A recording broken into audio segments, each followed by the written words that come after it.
sistema. Hoje você tem 3 providências para inverter essa situação. Dá para fazer, mas exige fôlego, persistência, tenacidade, experiência, capacidade de mexer nos botões certos, puxar a ponta correta dos cordões, porque senão, com conversa mole, não vai. Primeiro, se eu tenho 60 milhões de pessoas inadimplentes, ou seja, com nome sujo no Cadinho, no Serasa, essas pessoas estão fora do consumo. Quando eu olho para as empresas, é a mesma situação. Hoje tem as empresas brasileiras no consolidado, eu estudo muito isso, estão devendo 2 trilhões de reais, dos quais 600 bilhões de reais já estão mais ou menos bichados. Os bancos já botaram na conta de que talvez não vão receber. O que aconteceu? Os bancos então estão retraídos, não financiam mais ninguém. Na Praça de São Paulo, que é onde o centro da economia, ninguém paga ninguém. Está todo mundo olhando e tal.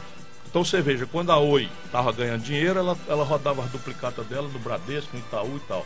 Quando ela foi se aproximando de quebrar, para onde é que foi parar todo o crédito bichado? Na costa do povo brasileiro, Banco do Brasil e Caixa Econômica Federal. Isso é o nosso país, né? 65 bilhões de reais de buraco na conta da Oi. Quando ela ganhava dinheiro, era repartido com o Bradesco e Itaú. Quando ela começou a quebrar, por um passo de mágica, né? Essas maluquices que tem, tudo molecagem, foi espetado tudo na conta do dinheiro público, que é Banco do Brasil e Caixa Econômica Federal, e BNDES. Então tem que resolver essa equação do endividamento das famílias e do endividamento das empresas. Isso aqui tem a ver com uma série de providências, mas, por exemplo, o Brasil tem hoje 380 bilhões de dólares num negócio chamado reserva cambial. É uma espécie de caderneta de poupança que a gente guarda no estrangeiro, porque é o dólar que vem para o Brasil. A gente corresponde o real aqui, né, e pega esse dólar e guarda lá fora. Uma parte disso a gente pode transformar numa linha de redesconto para consolidar tanto das famílias quanto das empresas esse passivo estrangulado. O segundo problema nosso é a conta pública, que nós já conversamos. Porque o que é crescimento econômico? Crescimento econômico é você aumentar a roça sem o outro diminuir. É o cabo abrir uma loja e sem o outro fechar dele. É o cabo fazer uma indústria sem a outra fechar.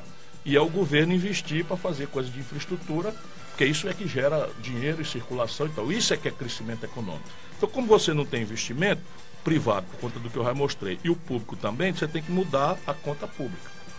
E a conta pública exige uma reforma tributária, que eu estou propondo, veja bem como vai ser difícil o meu caminho. Mas eu só quero isso se for para fazer as coisas direito.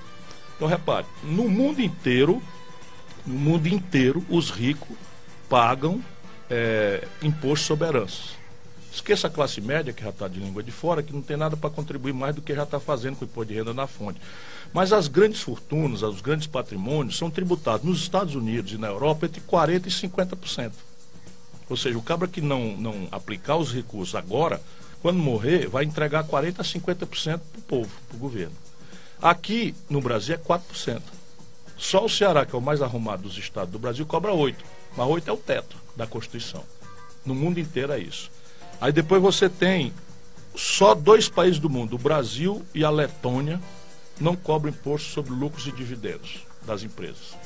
Só o Brasil e a Letônia. A Letônia é um país desse tamanho, com todo respeito, não serve de modelo para nós, que somos um país grande desse tamanho.